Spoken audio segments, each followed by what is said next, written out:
Bismillahirrahmanirrahim. Assalamualaikum warahmatullahi wabarakatuh. Apa khabar semua anak-anak, khususnya anak-anak tahun 1 Kafah Efek Kota Kelas. Okey, anak-anak pelajar. Pada hari ini, sesi pembelajaran secara atas talian kita teruskan lagi dalam mata pelajaran ibadah tahun 1. Okay, jadi sebelum kita memulakan pembelajaran, jom kita bersama-sama dahulu membaca doa sebelum belajar. Bismillahirrahmanirrahim. Allahumma ftah alaina hikmataka wanshur alaina min khazaini rahmatika ya arhamar rahimin. Amin ya rabbal alamin. Okay, jadi pertama-tama sekali Ustaz ucapkan selamat datang kepada murid-murid tahun 1 kepada sesi pembelajaran kafah pada tahun ini. Sebelum ini, mungkin kamu tidak mendalami pembelajaran kafah secara lebih dalam. Sebelum ni ada yang belajar di pasti, ada yang belajar di tadika dan sebagainya. Okey, boleh. Okey, jadi untuk hari ini kita akan tengok kepada mata pelajaran ibadah tahun 1. Kalau kamu tengok dalam video Ustaz ini adalah buku teks ibadah tahun 1 yang kita akan guna pakai ataupun yang kamu akan pelajari pada tahun ini. Jadi sebelum kita belajar lebih dalam, kita tengok dulu tajuk-tajuk yang kita semua akan pelajari pada tahun ini. Okay, kalau tengok dekat sini, kita akan belajar 4 tajuk. Bermula tajuk yang pertama, konsep kehambaan dalam Islam. Yang kedua, konsep kebersihan dalam Islam. Yang ketiga, taharah dan bahagian-bahagian air. Dan yang keempat, berkenaan dengan solat.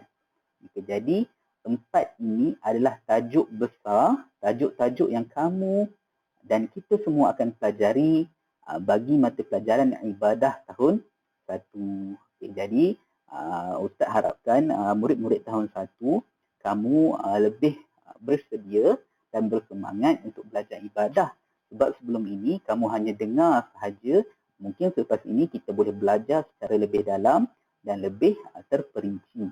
Jadi sesi pembelajaran pada hari ini, khusus murid tahun 1, kita akan pergi kepada tajuk yang pertama, iaitu berkenaan dengan konsep kehambaan dalam Islam. Okey, Ustaz nak semua bersedia. Semua bersemangat. Okey, tajuk yang pertama tadi, konsep kehambaan dalam Islam. Sebelum Ustaz nak masuk lebih dalam, kita semua ni, kamu-kamu yang dengar ni, kamu yang tengok ni, kita semua adalah orang Islam. Jadi orang Islam, kita ini adalah hamba kepada Allah Subhanahu wa Ta'ala. Kita adalah orang suruhan. Kalau kita dengar hamba ni adalah orang suruhan. Jadi Allah ini adalah orang yang mencipta kita semua dan kita ini sebagai makhluk, orang yang dicipta. Jadi kita kena buat apa yang Allah suruh. Boleh faham? Itu maksud hamba. Okey, kita tengok pelajaran yang pertama.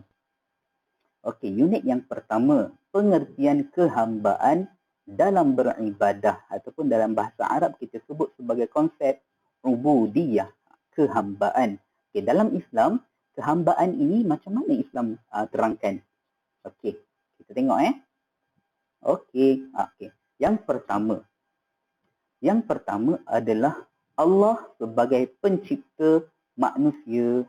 Kita semua ini adalah makhluk ciptaan Allah Subhanahu wa Ta'ala yang kita kenali ataupun yang dikenali sebagai insan ataupun manusia.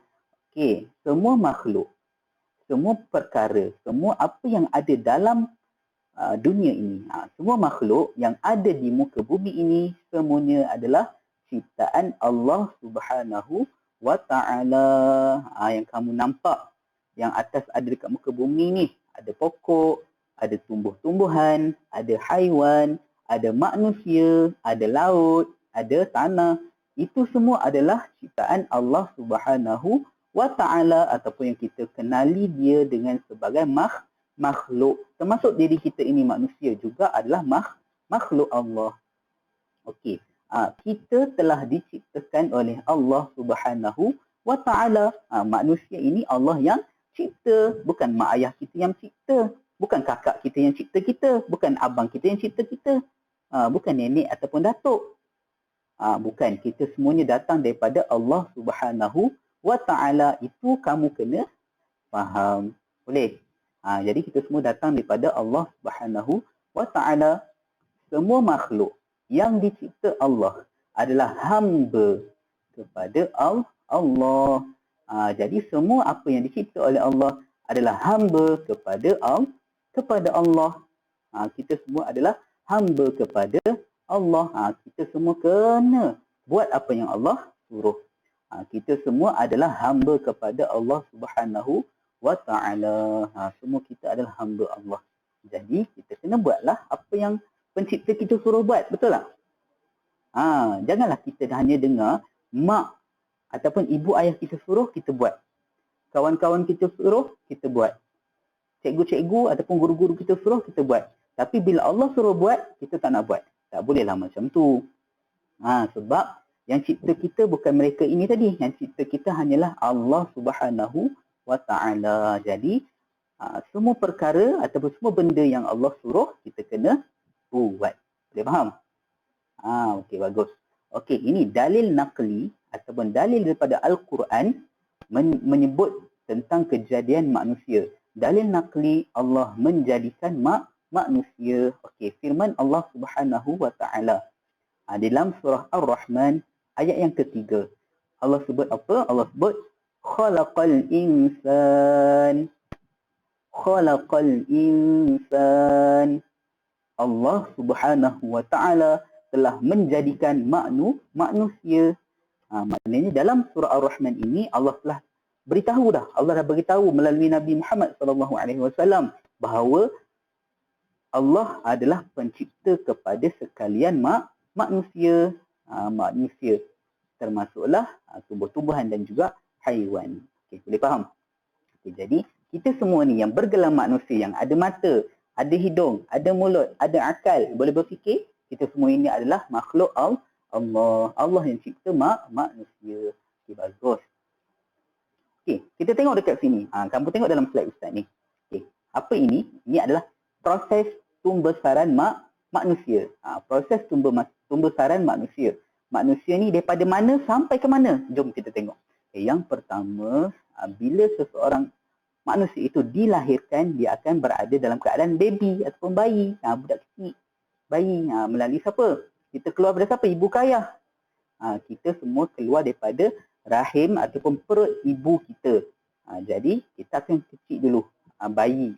Yang pertama, kita jadi baby dulu. Tak ada orang keluar-keluar terus jadi orang tua. Tak ada. Mustahil. Okey. Jadi, semua jadi baby. Bila kita dah besar, macam sekarang, kita jadi budak kecil. Dah umur tahun 1 dah, boleh belajar dah. Yang kedua, kita pergi sekolah, dari sekolah menengah dah. Lepas tu kita masuk universiti, kita belajar lagi. Lepas tu kita bekerja, dah jadi dewasa macam ibu ayah kamu. Dan akhirnya kita akan jadi tua. Bila dah tua, kita akan mati. Jadi ini adalah proses pembesaran manusia. Daripada kecil, dah akan jadi besar, sampailah ke tua. Jadi itu, setiap orang akan merasai semua proses ni. Tak ada orang yang kecil, sampai ke tua dia kecil. Tak ada. Jadi Allah dah cipta macam tu. Jadi kita kena bersyukur, kita kena redha. Jadi sepanjang hayat kita daripada bayi, daripada kecil sampai ke tua, kita kena apa? Kita kena buat apa yang Allah suruh, tinggal apa yang Allah larang. Kena beribadah kepada Allah. Okey, boleh faham? Jadi manusia, kita semua manusia adalah hamba Allah Subhanahu wa ta'ala. Manusia, kita semua sebagai hamba Allah wajib kena buat, iaitu patuh kepada Allah Subhanahu wa ta'ala, kena buat apa yang Allah suruh. Manusia wajib melakukan segala suruhan Allah. Manusia juga wajib meninggalkan segala larangan Allah, dan kewajipan ini akan ditanya oleh Allah Subhanahu wa ta'ala di akhirat nanti. Jadi semua orang, kita semua, Allah telah perintahkan ada perkara yang kita kena buat, ada perkara yang kita tak perlu buat ataupun tak boleh buat. Okay, jadi perkara itu kita akan disoal nanti di akhirat. Jadi cukup itu sahaja. Assalamualaikum warahmatullahi wabarakatuh.